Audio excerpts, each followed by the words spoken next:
Hamas berkata mereka tak ada masalah menepati 15 perkara dalam pelan damai yang dikemukakan oleh Trump melalui Board of Peace mengenai Gaza ataupun Palestin. Dan salah satu yang dipersetujui oleh Hamas adalah untuk meletak senjata. Tak ada masalah kerana Hamas mahu melihat sebuah negara Palestin yang merdeka.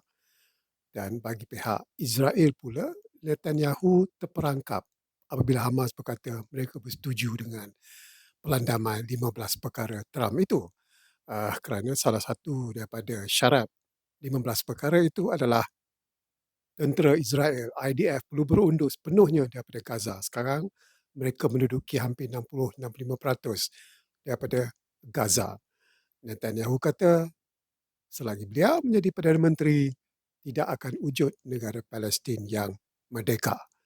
Dan khususnya kenyataan tersebut adalah untuk menyelamatkan diri beliau apabila menghadapi pilihan raya pada bulan Oktober ini. Jadi apa yang dikatakan oleh Netanyahu adalah untuk kepentingan karier politik beliau. Dan itulah Netanyahu sebenarnya.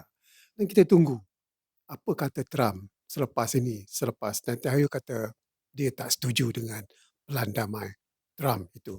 Kita tunggu dan lihat.